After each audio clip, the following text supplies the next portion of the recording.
할렐루야. 오늘도 우리의 삶 가운데 역사하시는 하나님의 은혜와 능력을 경험하며 고백하는 하루가 되시기를 주님의 이름으로 축원합니다. 오늘 본문 바로 앞에서는 예수님께서 세례 요한이 누구인지 또 어떤 사람인지 설명하시면서 선지자보다 더 나은 자다라고 말씀하시고 예수님 앞서 오셔서 예수님의 길을 예비한 사람이다라고 소개하셨습니다. 그리고 이제 오늘 본문 11절에서는 여자가 낳은 자 중에 세례 요한보다 큰 이가 일어남이 없다라고 말씀하십니다.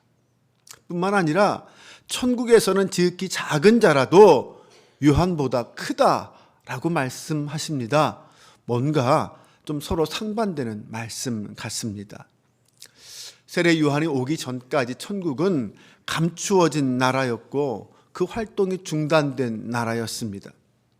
그러나 이 세례 요한의 사역으로 천국은 닫힌 나라가 아니라 이제 열린 나라가 되었습니다. 즉 세례 요한은 천국이 오는 것을 준비한 사람이었습니다. 그리고 예수님은 그 천국을 여신 분, 천국을 이 땅에 오게 하신 분이었습니다. 여자가 낳은 자 중에 세례 요한보다 큰 이가 없다라는 것은 어떤 말일까요? 세례 요한이 오므로 옛 시대가 매듭되고 이제 새 시대가 올 수 있게 되었기 때문에 이 말이 필요한 것입니다. 세례 요한에게서 옛 언약의 시대가 끝났습니다. 오늘 말씀 보면 선지자와 율법이 예언한 것은 세례 요한까지다 라고 말씀합니다. 네, 이제 세례 요한에게서 옛 언약의 시대가 끝나고 예수님으로부터 새로운 언약의 시대, 새로운 복음의 시대가 시작되었습니다. 그래서 이 세례 요한은 이 역사의 변곡점에 서 있는 사람입니다. 그런 옛 시대를 끝나고 새 시대를 여는 사명을 가진 사람, 어느 누구도 갖지 못한 이 놀랍고 위대한 사명을 가진 사람입니다. 그런 옛 시대의 마지막 인물이면서 옛 시대의 가장 중요하고 가장 큰 역사적 인물이었습니다. 말라기 4장 5절에서 예언된 엘리야가 바로 이 세례 요한입니다. 그래서 그는 여자가 낳은 자 중에 가장 큰 자다라고 말하는 것입니다. 그런데 예수님은 이어서 곧바로 말씀하시는데 충격적인 말씀을 하십니다. 그런 세례 요한도 천국에서는 가장 작은 자보다 작다라고 말씀하십니다. 천국에서 가장 작은 자는 세례 요한보다 크다라는 것입니다. 천국은 예수 그리스도로 인하여 이 땅에 임한 하나님 나라입니다. 그런데 세례 요한은 안타깝게도 감옥에 갇혀 있어서 그 천국을 경험하지 못했습니다. 제자들이 전해주는 천국의 모습만 들을 뿐이었습니다. 천국에서 지극히 작은 자라도 그는 옛 시대에 속한 사람이 아닙니다. 예수님이 선포한 복음의 시대, 새 나라, 새 시대에 속한 사람입니다. 그는 새 시대를 경험한 사람입니다. 그러기에 그는 옛 시대를 살아간 새 시대를 경험하지 못한 세례 요한보다 크다라고 말씀하시는 것입니다. 핵심은 그가 어느 시대에 속한 사람이냐라는 것입니다. 오늘날 우리는 하나님 나라의 시대에 살고 있습니다. 천국은 이미 선포되었고 우리 가운데 임하였습니다. 성도는 매일매일 그 하나님 나라를 맛보며 누리며 사는 사람들입니다. 그 하나님 나라의 확장을 위해서 기도하며 헌신하며 그 나라를 세우기 위해 살아가는 사람들입니다. 하나님 나라의 통치가 이 땅에 온전히 성취되고 선포되기를 기대하며 살아가는 사람이 그리스도인입니다. 그러기에 그리스도인은 세례 요한보다 큰 자입니다. 그런데 주님은 12절에서 또 이런 말씀을 하십니다. 세례 요한의 때부터 지금까지 천국은 침노를 당하나니 침노하는 자는 빼앗기느니라. 이게 무슨 뜻일까요? 천국은 하나님께서 우리에게 값없이 주신 나라입니다. 우리의 어떤 노력이나 율법에 의해서 얻어진 나라가 아니라는 것입니다. 그런데 그 천국이 침노를 당합니다. 침노하는 자에게 빼앗깁니다. 그것은 천국이 임하는 것을 거부하고 천국 백성을 핍박하고 침략하는 자가 있다는 것입니다. 어쩌면 지금 세례 요한이 헤롯에 의하여 잡혀서 감옥에 갇혀 있는 것이 그 첫 번째 증거일 것입니다. 천국이 오는 것을 막으려는 자들의 소행이죠. 또한 예수님도 천국 복음을 전파하시다가 고난당하시고 결국은 십자가에 달려 죽으셨습니다. 그리고 예수님은 제자들에게 너희가 그 제자의 길을 걷는다면, 그들이 너희가 하나님 나라 복음을 들고 이 땅에 나아간다면 결국 세상으로부터 고난과 박해를 받을 것이다 라고 말씀하셨습니다. 즉 그리스도인은 그들 가운데 임한 천국을 얻고 그 천국을 지키기 위해서는 천국이 오는 것을 방해하는 세력들, 침노하는 세력들과 싸워야 한다는 것입니다. 요단강만 건너면 끝나는 것이 아니었습니다. 이스라엘 백성들은 요단강만 건너면 끝나는 것이 아니었습니다. 이제 본격적으로 요단강을 건넜지만 가나안 족속들과의 싸움, 그 싸움을 통하여 그 땅을 빼앗아야 했습니다.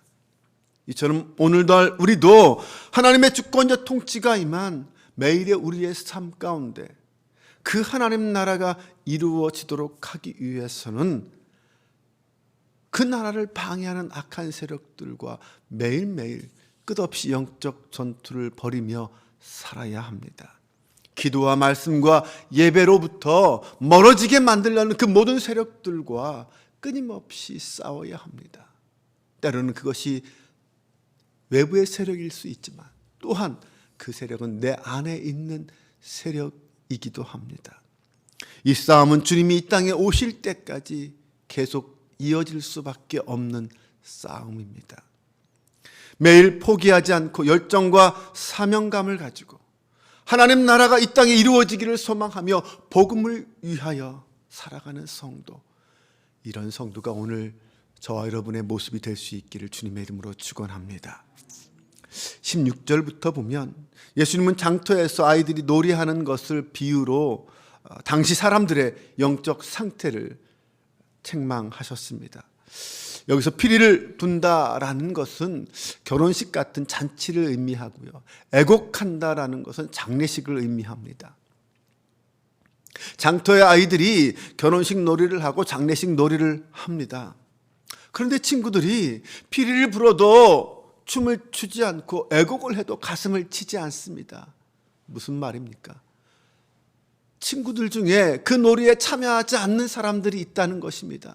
아무리 함께하자 피리를 불고 온갖 행위를 다해도 그 놀이에 동참하지 않습니다. 놀아주지 않는 거죠. 예수님은 바로 당시 세례 요한과 예수님을 거부하는 사람들을 그런 친구들로 비유하셨습니다.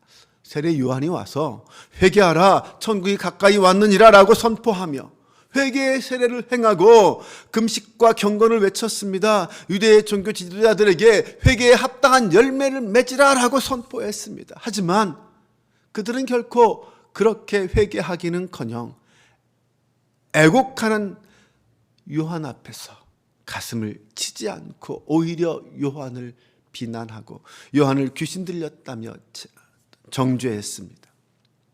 그리고 이제 예수님께서 오셔서 하나님 나라를 전파하시고 죄인들, 세리와 죄인같이 살 소망이 끊어진 그런 잃어버린 그 인생들을 부르시며 그들의 친구가 되어서 함께 먹고 마시며 천국 잔치를 베푸셨습니다.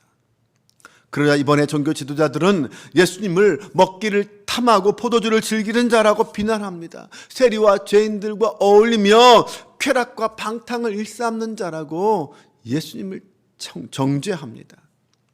예수님이 하나님 나라의 구원의 천국 잔치를 배설했지만 그 잔치에 참여하기를 그들은 거부했습니다. 예수님께서 피리를 부셨지만 그들은 춤을 추지 않은 것입니다. 그들은 금식하는 요한도 금식하지 않는 예수님도 트집 잡아 비난했습니다. 처음부터 그 마음이 삐뚤어져 있었던 것입니다. 결국 무엇이 참된 지혜인지는 그렇게 사람들의 평가에 의해서 결정되는 것이 아니라 결국 그 행한 일을 하나님께서 판단하실 것입니다. 사람들의 평가에 낙심하지 마십시오. 다만 하나님을 바라보며 말씀으로 사십시오. 하나님은 우리의 순종을 보십니다. 지금도 세상에는 복음에 반응하지 않는 사람들이 얼마나 많은지 모릅니다. 복음을 거부하고 교회를 비난하는 세대에 이런 모습에 낙심하지 마십시오. 물론 우리가 잘못해서 비난받을 수도 있습니다. 하지만 세상은 본래 비난을 위한 비난을 하는 곳입니다. 자기들만의 기준을 가지고 교회를 판단하고 배척합니다. 그것은 예수님 당시에도 그랬고 지금도 여전히 마찬가지입니다.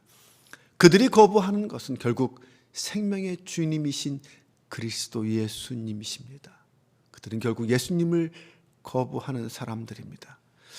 예수님은 그들의 어떤 방해와 핍박에도 불구하고 끝까지 당신의 사역을 이루셨고 결국 하나님 앞에서 옳다 인정을 받으셨습니다. 죽음조차 예수님을 막지 못했습니다.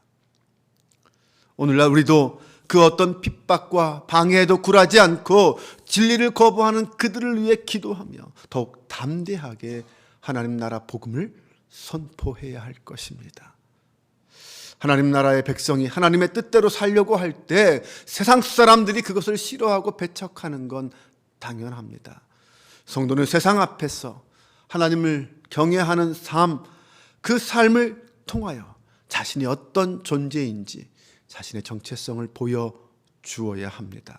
그러면서 또한 매일매일 바리새인과 서기관들처럼 종교적 관성과 습관에 빠지지 않도록 스스로를 경계하면서 자신을 돌아보아야 합니다. 오늘도 복음 안에서 복음과 함께 살아가며 하나님의 영광을 드러내는 저와 여러분 되시기를 주님의 이름으로 축원합니다. 기도합니다. 하나님, 세상은 여전히 복음을 거부합니다. 예수 그리스도를 인정하지 않습니다. 그런 세상 앞에서 그리스도인으로 살아가는 우리를 지켜주옵소서. 예수님의 구속사역이 이 모든 고난을 뚫고 성취하셨던 것을 기억합니다. 주님, 우리에게도 고난을 이겨낼 수 있는 믿음을 주시고 성령의 권능과 은사를 주셔서 능히 그 모든 고난과 유혹 앞에 승리케 하여 주옵소서. 사랑의 하나님, 무엇보다 이 땅을 살아가는 성도로서 복음의 능력을 먼저 경험하고 지혜롭게 살아가길 원합니다. 주님이 먼저 걸어가신 십자가의 길이 제자가 걸어가야 할 길임을 믿습니다. 십자가 구원의 능력을 힘입어 주님과 동행하며 살게 하여 주옵소서. 우리를 지키시고 보호하시는 보혜사 성령 하나님의 권능을 힘입어 살게 하여 주옵소서. 아버지 하나님, 매일매일 말씀 앞에 서서 주님의 이름을 부르며 기도하길 원합니다. 오늘도 하루를 붙잡고 살아갈 말씀을 우리에게 주시고 사랑과 권능의 손으로 우리를 붙잡아 주옵소서. 우리 주 예수 그리스도의 이름으로 기도합니다. 아멘.